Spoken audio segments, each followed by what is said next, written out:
How will people gather in the wake of COVID-19? What should cities place their bets on when it comes to preparing for mega events and conventions? Atlanta-based firm TVS has worked on some of the largest buildings for gathering and assembly around the world, and they are working with cities to double down on high performance, amenities, and flexibility. I sat down with the firm's principal, Rob Svedberg, and one of its clients, the Javits Center CEO, Alan Steele, to find out what the future of event spaces holds. TVS is a strange little firm down in Atlanta, Georgia.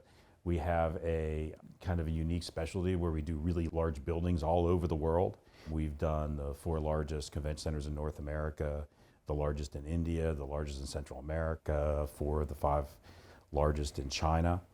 And so it's a really strange little practice that we have a massive impact from a fairly small footprint. I've heard 240 million people interact with a building that TVS has worked on every year. It's what gets us out of bed in the morning, the impact you can have. It's what attracts people to come and work with us, and it's kind of what drives what we do. The little firm down in Atlanta can have this massive impact on these big public assembly buildings where, they graduate from high school, they get engaged, they go see a concert, they go learn something. It's just a great angle side of the business that we're in. And of course, here in New York City, we're filming in New York City here. You worked on the expansion and renovation of the Javits Center. Tell us about that project and also about the sort of high performance approach you bring to public assembly buildings. Doing the Javits expansion was a little bit of a dream. I mean, it's an iconic building in the industry. It's an expansion of an IMP design. And that was really the motivating factor of kind of how the whole thing evolved was, how do you have this dialogue between the IMP building and the expansion? How do you make them work together and complement each other? And the other thing about the Javits expansion, which is interesting, is it's on the forefront of a lot of trends in the industry. Taking a building that was primarily a trade show exhibition building and adding in a degree of flexibility that it didn't have to do all kinds of other events. And where the industry is going is more social events. The business gets transacted not just on the show floor, but on the terrace and a cocktail party, small spaces, big spaces, meeting rooms, banquets. And so the very exciting thing about Javits is it's a premier building in the industry, and able to add that level of functionality into it was really exciting. The Javits is an icon in New York City. How did TVS help you prepare it for the next 4 decades of its life? Well, I think, as Rob said, when we talked about the use of the building, we realized it was limited by its original design to a single purpose, and that was for trade shows. And we saw the industry moving in a different direction. So we focused very much on conference space. We focused very much on creating the kind of meeting spaces where people could meet formally or informally. And then as part of that whole conversation, we kind of picked up on things that we'd already done a little bit of in the renovation that was done between 2009 and 2014. Things like bird-friendly glass, which became a requirement in the new building. And then the green roof that we have on the existing building, that became it was translated into a farm on the new roof. So we took things that were happening, we took things we could see happening, and we just kind of talked about them a lot and worked with the team, had a similar vision as to where we wanted to go and what we wanted to create. And we were lucky, we got it right. It's so many things to so many people, and now you've made it more things to more people. It's a driver for business, it's a gathering place, and it's really part of the fabric of New York City. How do some of those changes help it do what it does better? How does it sort of help it perform those roles better, but also kind of lead the way in this city? One of the roles we play is as a place of gathering in the event of an emergency. And one of the elements of the development was basically independence of the grid. We have a transformer building that allows us to go off grid for up to 6 days. So that kind of thing, that kind of special development allows us to be something that we were never originally intended as a convention center to be. But now we can be a hospital or a vaccination center as we were during COVID. We can become a center for other activities if there's a need for a large space to put a large group of people because of a natural disaster. I think the development of the 7 line, which created Hudson Yards, which created all of the construction and activity that's round about us, it's changed the dynamic of the building. We didn't used to have to worry about anyone in the neighborhood because there wasn't anyone in the neighborhood. Now we have to think about the impact of our activities on the community. So one of the reasons we built a very large truck marshalling facility was so we could get trucks off the street, because we knew that people living in the area who weren't there when the building was built originally were not going to tolerate that. So I think as the community developed round about us, we had to kind of reflect that development in our design. And we'll continue to do that as the Western Rail Yards and other lots round about us are developed too. So Rob, Alan mentioned a few different specific features in the building: the bird-friendly glass, the green roof, the truck marshalling. What kind of research and what kind of expertise do you have to bring together at TVS to be able to design some of those things effectively, and to, maybe suggest solutions that are transformative for a building like Javits? We learned stuff from having done it before in other projects, and then clients bring their own vision also to it and push us forward. I think a lot of the things in Javits related to the truck marshalling building, which is an innovation nobody has done before. And I think we kind of undersell it to the impact that it has to the cities and around it. You don't have trucks idling on the streets. All that impact from the neighborhood gets internalized. I think the vision of the green roof on this project not only is just something to look out to, but actually something that's productive, that makes food. Also becomes part of the event scenario where people can have an event in the greenhouse, they can see the farm, in the pavilion, and then the infrastructure that makes that happen. Underneath that is a blue roof where we store the water. Down under the truck marshalling building is a cistern that stores the excess water. All that water gets reused on site. And so I think one of these innovations starts trickling down to another. You say, how do we do a farm? Then, well, how do we get water to it? How do we make that sustainable? How does the dirt work? How does the ecosystem work?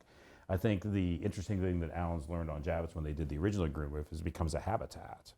So not only is it a productive farm, but it's a habitat. And how many different species do you have nesting? 41 now.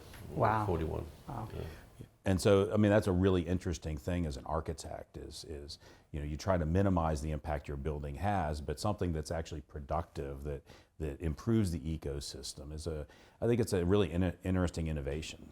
And I think one of the things that you did that also gets understated is the green roof on the original building was never visible to anyone unless they were above it or you climbed up to it. Now everyone who comes into the expansion has an incredible view of the green roof, and it links the old building and the new building in a way that certainly surprised me when I saw it. So it kind of ties all the pieces together, and the building sort of sits down, and the new building looks over all of the green roof development. It was probably the thing we were most excited about that the vision got realized, which is that view over the green roof down into Hudson Yards and Lower Manhattan beyond that. It's really a view that doesn't exist. Nobody's ever seen that view before. And it's almost like looking out over Central Park, you have foreground. And in New York, you never have foreground. And so the most astounding part of it is just that view. And as designers at convention centers, we're always trying to figure out how to connect the attendees to the city that they're in and the destination. And New York is such a strong destination, you really don't have to do hokey things in the building to do that. You just gotta provide the view out so somebody can see the city in a way they've never seen it before. That's the way public buildings, I think, today are expected to perform, right? They have to be efficient, they have to be non-intrusive, they have to be supportive of their neighbors and their community. They have to make their own story visible, I think, because of course they have this public messaging that they have to participate in with the people who come and engage with the building. And then of course then there's sustainability. We want our buildings to support the future of our cities and the future of our communities. And so, underneath almost everything that you've talked about is also this approach to sustainability. I wonder if you can talk about that specific to Javits, but also to your work. I think it's been the whole sustainability thing in my career has been a journey from everyone stumbling around trying to figure out what it meant. So obviously, there's been a big commitment to it. And, LEED got the ball rolling, but kind of the shortcomings of that as an approach became obvious. And I think as we keep talking about carbon and we talk about other resources and then these generative habitats and things, I think the conversation has shifted into something that's not only exciting from a sustainability and environmental point of view, but also tells a story from a design point of view. And I think it's the intersection of the sustainability and the design that's really intriguing, because you can make an incredibly sustainable building that nobody wants to be in and nobody loves. And you know, the most sustainable building is one somebody loves and lasts forever, right? You don't want to do a building that might have all the sustainability bells, whistles, and everybody hates it and they want to tear it down. And so I think it's how this approach has matured here. And I think Javits is a great example of that, is how do you make a building that is really exceptional from a design point of view and from a functional point of view, but also is exceptional from a sustainability point of view. You know, the scale of these projects is mind-boggling, but that scale is because so many people interact with them every day. And it's not just folks from the city, and we have to remember, you know, folks are coming into town to be in this building. Yeah. Sometimes, of course, the joke about conventions is that you never step outside, which is less and less true. But you know, it's like sometimes their biggest interface with the city on their visit, right? So, can you talk about, you know, that the size and scale of these projects and how you're using that to the advantage of these projects? Las Vegas is a great example of that. And how do you make a splash with the building in Las Vegas, right? How do you kind of get something that joins the conversation of all those monuments and crazy things out in Vegas? It was a really interesting challenge. It's a big building, 1.5 million square foot expansion, and they had some really strong sustainability goals for the project. They also had some identity goals. The building really never had an identity, and how do you take the expansion and then the renovation that's now under construction, and how do you give a building that hasn't had no identity, and it had no identity on purpose because it didn't need one in the marketplace. Well, now it does. And how do you take that and evolve the story of the building? And so we created this big wavy roof that did a couple things. You know, all these convention centers are introverted, as you mentioned. And how do you make it extroverted? How do you, in a desert climate that gets sun all the time and it's hot as heck in the summer, how do you get big expanses of glass and views out to the skyline? And so we employed this really simple tool, which was this big wavy roof. And it's very dramatic, but what it does is it also shades these giant sheets of glass that we have that open the building out. So you get the best of both worlds. You get a building that's really embraces and helps you look out into the city, but it's also shaded from the glare and the sun. You know, and like we were talking about with Javits, everybody wants a rooftop terrace, but in Las Vegas, you don't want a rooftop terrace under the sun, you want shade. And so that same roof element allows you to shade this terrace. So you get outside, you can see the skyline, but you're not baking. And you know, and then the scale of these buildings is fascinating. In Las Vegas, we partnered with a boring company, and they did a underground people mover that goes from one end of the building. Because not only do you have the design story of how you tell the story of a really big building, but how do you physically move people from one end of a mile-long building to the other? And so it was the first installation of the tunnel people mover system. There's 3 stations, and basically in a couple of minutes you can ride from one end of the building to the other. And what's been really interesting, not only does it function as a people mover, but it's become an attraction. You know, once buildings like the Javits acknowledge that they are gathering places first and foremost, right? And they're gathering for people with many different motivations, whether it's to do business, whether it's to find political consensus, whether it's, you know, to have a drink, you know, with a view of the river, right? There's so many levels at which people come together, but ultimately it's about coming together. And once it seems like convention centers acknowledge that, it opens them up to all kinds of possibilities. So I'd love to hear from both of you, you know, what is the future of these sort of large public assembly buildings in cities? You know, most American cities have one at least, if not a couple, and they have so much potential, right? As part of the fabric of the city, as drivers of business, as you know, in so many different ways. So, what is the future of designing these spaces? How do you see these spaces transforming in their roles and in their shape over the years? You know, I think we learned something from the pandemic, as horrible as that was, and this industry got completely annihilated, is that the more we're dependent on technology, the more we're remote, the more important it is to get together face to face. I think that as a community, we really understood the importance of travel and the whole business ecosystem when nobody is in hotels and nobody is in restaurants. The impact on everybody is really extraordinary. So when you talk about a convention center, it's really part of this tourism infrastructure of a city. And I think you see the importance of it. And every time there's a cataclysm in our society, technology, the dot-com boom, the pandemic, everyone foretends the end of the meeting industry. And every time it comes back stronger, because as humans we have this innate desire to get together. And the more that our day-to-day life is remote, I think the more essential it is to be face-to-face, to hug somebody, to shake somebody's hand, to kick the tires on a piece of equipment, to learn something new, to be inspired. And I think that's what these buildings do. And I think we get over enamored by all of the bits and pieces of it.